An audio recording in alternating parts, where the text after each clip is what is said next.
Hema's cooking channel ಕಡೆಯಿಂದ ಎಲ್ರಿಗೂ ನಮಸ್ಕಾರ.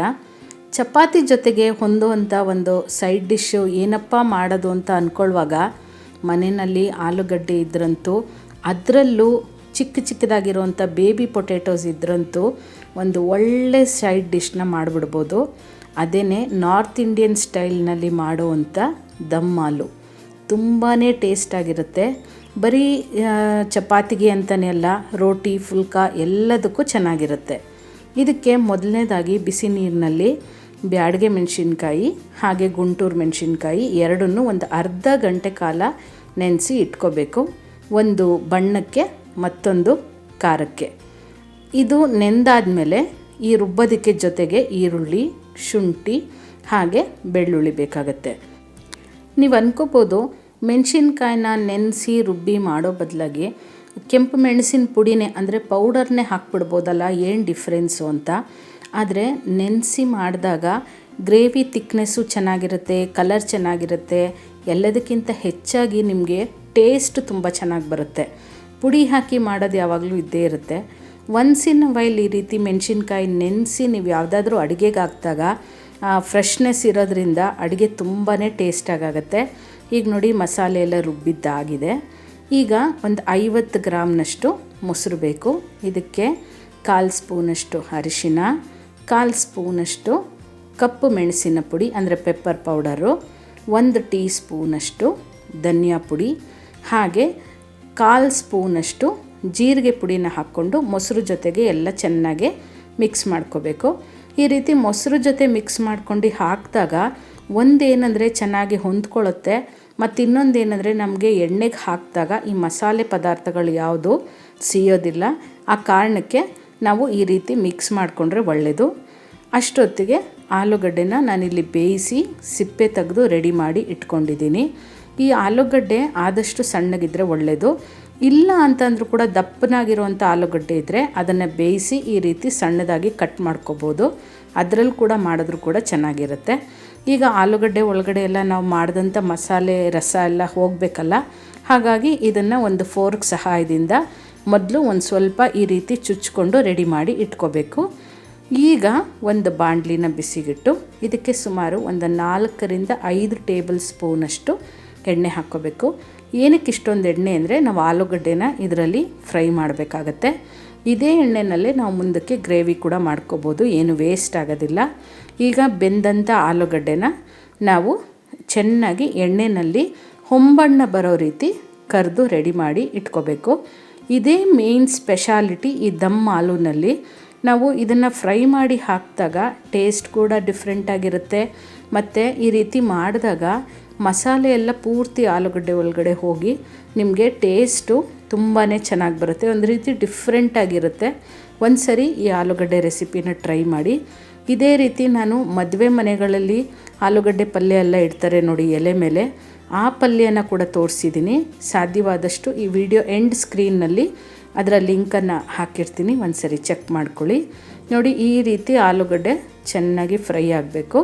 ರೆಡಿ ಆದಂಥ ಆಲೂಗಡ್ಡೆನ ಈಗ ಒಂದು ಪ್ಲೇಟ್ಗೆ ತೆಗೆದಿಟ್ಕೊಂಡು ಬಿಡೋಣ. ಇದಕ್ಕೆ ನೀವು ಎಷ್ಟು ಕರಿಯೋದಕ್ಕೆ ಬೇಕೋ ಅಷ್ಟು ಮಾತ್ರ ಎಣ್ಣೆ ಹಾಕ್ಕೊಂಡ್ರೂ ಸಾಕು. ನಾನು ನಾನ್ ಸ್ಟಿಕ್ಕಲ್ಲಿ ಮಾಡ್ತಾ ಇರೋದ್ರಿಂದ ಜಾಸ್ತಿ ಎಣ್ಣೆ ಕೂಡ ಬೇಕಾಗ್ತಾ ಇಲ್ಲ. ಈಗ ಎಲ್ಲ ಕರೆದು ರೆಡಿ ಮಾಡಿ ಎತ್ತಿಟ್ಕೊಳ್ಳೋಣ. ಈಗ ಇದೇ ಎಣ್ಣೆಗೆ 1-2 ಪಲಾವ್ ಎಲೆನ ಹಾಕ್ಕೊಂಡು ಒಗ್ಗರಣೆ ರೆಡಿ ಮಾಡ್ಕೋಬೇಕು. ಪಲಾವ್ ಎಲೆ ಹಾಕೋದ್ರಿಂದ ಒಂದು ಒಳ್ಳೆ ಸುವಾಸನೆ ಕೊಡುತ್ತೆ. ಈಗ ನಾವು ಮೆಣಸಿನ್ಕಾಯ್ದು ಏನು ಮಿಶ್ರಣ ರುಬ್ಬಿ ರೆಡಿ ಮಾಡಿ ಇಟ್ಕೊಂಡಿದ್ವಿ ಅದನ್ನು ಹಾಕ್ಕೊಂಡು ಇದನ್ನು ಎಷ್ಟು ಸಾಧ್ಯನೋ ಅಷ್ಟು ಚೆನ್ನಾಗಿ ಫ್ರೈ ಮಾಡ್ಕೋಬೇಕು. ಇದೇ ಮೇಯ್ನ್ ಇರೋದು. ನಾವು ಎಷ್ಟು ಚೆನ್ನಾಗಿ ಅಂದರೆ ಈ ಎಣ್ಣೆ ಎಲ್ಲ ಬಿಡೋವರೆಗೂ ನಾವು ಫ್ರೈ ಮಾಡ್ಕೋತೀವಿ ನೋಡಿ, ಆಗ ಇದರಲ್ಲಿರೋವಂಥ ಹಸಿ ವಾಸನೆ ಎಲ್ಲ ಹೊರಟೋಗ್ಬಿಡುತ್ತೆ ಮತ್ತು ನಿಮಗೆ ಮಸಾಲೆ ಚೆನ್ನಾಗಿ ಬೆಂದು ಒಳ್ಳೆ ಟೇಸ್ಟ್ ಕೊಡುತ್ತೆ. ಹಾಗಾಗಿ ಇದನ್ನು ನೀವು ಚೆನ್ನಾಗಿ ಫ್ರೈ ಮಾಡ್ಕೋಬೇಕಾಗತ್ತೆ. ಈಗ ನೋಡ್ತಾ ಇದ್ದೀರಾ ಎಣ್ಣೆ ಎಲ್ಲ ಸ್ವಲ್ಪ ಬಿಟ್ಟಿದೆ, ಇಷ್ಟು ಫ್ರೈ ಆಗಬೇಕು. ಈಗ ಇದಕ್ಕೆ ನಾವೇನು ಮೊಸರಿನ ಮಿಶ್ರಣ ರೆಡಿ ಮಾಡಿ ಇಟ್ಕೊಂಡಿದ್ವಿ ಅದನ್ನು ಸೇರಿಸ್ಕೋಬೇಕಾಗತ್ತೆ. ಇದಕ್ಕೆ ನಾವು ಟೊಮೆಟೊ ಏನು ಸೇರಿಸ್ಕೋತಾ ಇಲ್ಲ, ಹಾಗಾಗಿ ಮೊಸರೇನೇ ಇದರಲ್ಲಿ ಹುಳಿ ಕೊಡೋ ಅಂಥದ್ದು. ಹಾಗಾಗಿ ಮೊಸರು ಒಂದು 50 ಗ್ರಾಮಷ್ಟು ಅಂದರೆ ಒಂದು ಸಣ್ಣ ಕಪ್ಪಷ್ಟಾದ್ರೂ ಬೇಕಾಗುತ್ತೆ. ಈಗ ಅದೇ ಮೊಸರಿನ ಬಟ್ಲಿಗೆ ಒಂದು ಸ್ವಲ್ಪ ನೀರನ್ನು ಹಾಕ್ಕೊಂಡು ಇದಕ್ಕೆ ಸೇರಿಸ್ಕೊತಾ ಇದ್ದೀನಿ. ಈಗ ಇದು ಕೂಡ ಮಸಾಲೆ ಚೆನ್ನಾಗಿ ಬೇಯಬೇಕು. ಅಲ್ಲಿವರೆಗೂ ಇದನ್ನು ಚೆನ್ನಾಗಿ ಕೈ ಬಿಡದೆ ಆಡಿಸ್ಕೋಬೇಕು. ಮೊಸರು ಹಾಕಿರೋದ್ರಿಂದ ಇದು ಕೈ ಬಿಡದೆ ನಾವು ಆಡಿಸ್ಲಿಲ್ಲ ಅಂದರೆ ಮೊಸರು ಒಡೆದಂಗೆ ಆಗಿಬಿಟ್ಟು ಟೇಸ್ಟ್ ನಿಮಗೆ ಹುಳಿ ಹುಳಿ ಬಂದುಬಿಡುತ್ತೆ. ಹಾಗಾಗಿ ಸ್ವಲ್ಪ ಮೊಸರು ಹಾಕಿದಾಗ ಕೈ ಬಿಡದೆ ಅದು ಕುದಿ ಹತ್ತೋವರೆಗೂ ತಿರುಗಿಸ್ಕೋಬೇಕು. ಜೊತೆಗೆ ರುಚಿಗೆ ತಕ್ಕಷ್ಟು ಉಪ್ಪನ್ನು ಹಾಕ್ಕೊಂಡು ಎಣ್ಣೆ ಎಲ್ಲ ಬಿಡೋವರೆಗೂ ಈ ಮಸಾಲೆನ ಚೆನ್ನಾಗಿ ನಾವು ಫ್ರೈ ಮಾಡ್ಕೋಬೇಕಾಗತ್ತೆ. ನೋಡಿ, ಈ ರೀತಿ ಎಣ್ಣೆ ಎಲ್ಲ ಸೈಡಲ್ಲಿ ಬಿಡಬೇಕು. ಈಗ ಎಣ್ಣೆ ಎಲ್ಲ ಬಿಟ್ಟಿದೆ. ಇದಕ್ಕೆ ನಾವು ಗ್ರೇವಿ ಕನ್ಸಿಸ್ಟೆನ್ಸಿ ಹೇಗೆ ಬೇಕೋ ಹಾಗೆ ನೋಡಿಕೊಂಡು ನೀರನ್ನು ಸೇರಿಸ್ಕೋಬೇಕಾಗತ್ತೆ. ಆದಷ್ಟು ಇದು ಏನಂದರೆ ನಿಮಗೆ ಸೆಮಿ ಗ್ರೇವಿ ಕನ್ಸಿಸ್ಟೆನ್ಸಿನಲ್ಲಿದ್ದರೆ, ಅಂದರೆ ಸ್ವಲ್ಪ ಗಟ್ಟಿಯಾಗಿದ್ರೇ ನಿಮಗೆ ಈ ದಮ್ ಆಲೂ ರುಚಿ ಕೊಡೋ ಅಂಥದ್ದು ಟೇಸ್ಟಾಗಿರುತ್ತೆ. ಮತ್ತು ಆಲೂಗಡ್ಡೆಗೆಲ್ಲ ಮಸಾಲೆ ಹಿಡಿದಾಗ ನಿಮಗೆ ಟೇಸ್ಟು ಚೆನ್ನಾಗಿರುತ್ತೆ. ಈಗ ಇದನ್ನು ಚೆನ್ನಾಗೆ ಕುದಿಸ್ಕೊಳ್ಳೋಣ. ಒಂದು 5-6 ನಿಮಿಷ ಕುದಿಸ್ಕೊಂಡಾಗ ಈ ನೀರು ಹಾಕಿರೋದ್ರಿಂದ ನಿಮಗೆ ಆ ಮಸಾಲೆ ಎಲ್ಲ ನೀರು ಜೊತೆಗೆ ಚೆನ್ನಾಗಿ ಹೊಂದ್ಕೊಳ್ಳುತ್ತೆ. ಈಗ ಇದಕ್ಕೆ ನಾವೇನು ಆಲೂಗಡ್ಡೆ ಎಲ್ಲ ಫ್ರೈ ಮಾಡಿ ರೆಡಿ ಮಾಡಿ ಇಟ್ಕೊಂಡಿದ್ವಿ ಅದನ್ನು ಸೇರಿಸ್ಕೋಬೇಕು.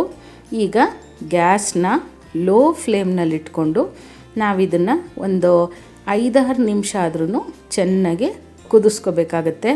ಆಗ ಮಸಾಲೆ ಎಲ್ಲ ಚೆನ್ನಾಗಿ ಆಲೂಗಡ್ಡೆ ಒಳಗಡೆ ಇರುತ್ತೆ. ಲಾಸ್ಟಲ್ಲಿ ಇದಕ್ಕೆ 1 ಟೀ ಸ್ಪೂನಷ್ಟು ಗರಂ ಮಸಾಲ, 1 ಟೀ ಸ್ಪೂನಷ್ಟು ಕಸೂರಿ ಮೇಥಿನ ಕೂಡ ಹಾಕ್ಕೋಬೇಕು. ಇದೆರಡು ಒಳ್ಳೆ ನಿಮಗೆ ಫ್ಲೇವರ್ ಕೊಡುತ್ತೆ. ಒಂದು ರೀತಿ ನಾರ್ತ್ ಇಂಡಿಯನ್ ಗ್ರೇವೀಸ್ ನಿಮಗೇನು ಹೋಟೆಲಲ್ಲಿ ಸಿಗುತ್ತೆ ಎಕ್ಸಾಕ್ಟ್ ಅದೇ ಫ್ಲೇವರು ಟೇಸ್ಟು ನಿಮಗೆ ಬರುತ್ತೆ. ಈಗ ನೋಡಿ, ಈ ಗ್ರೇವಿ ನಿಮಗೆ ತೆಳ್ಳಗೆ ಕಾಣಿಸ್ತಾ ಇದೆ. ಇದೆಲ್ಲ ಬೆಂದು ನಿಮಗೆ ಎಣ್ಣೆ ಬಿಟ್ಟು ಒಂದು ಸ್ವಲ್ಪ ಗಟ್ಟಿಯಾಗಬೇಕು. ಅಲ್ಲಿವರೆಗೂ ಇದನ್ನು ನಾವು ಲೋ ಫ್ಲೇಮ್ನಲ್ಲಿ ಕುದಿಸ್ಕೋಬೇಕಾಗತ್ತೆ. ಇದೇ ರೀತಿ ನಾರ್ತ್ ಇಂಡಿಯನ್ ಕರೀಸು ಯಾವುದಾದ್ರೂ ಬೇಕಿದ್ದರೆ ನನಗೆ ಕಮೆಂಟ್ ಮೂಲಕ ತಿಳಿಸಿ. ನಾನು ಆದಷ್ಟು ಮಾಡಿ ತೋರಿಸೋ ಪ್ರಯತ್ನ ಮಾಡ್ತೀನಿ. ಈಗ ನೋಡಿ, ಎಣ್ಣೆ ಎಲ್ಲ ಬಿಟ್ಟು ಗ್ರೇವಿ ಎಷ್ಟು ಚೆನ್ನಾಗಿ ಬೆಂದಿದೆ.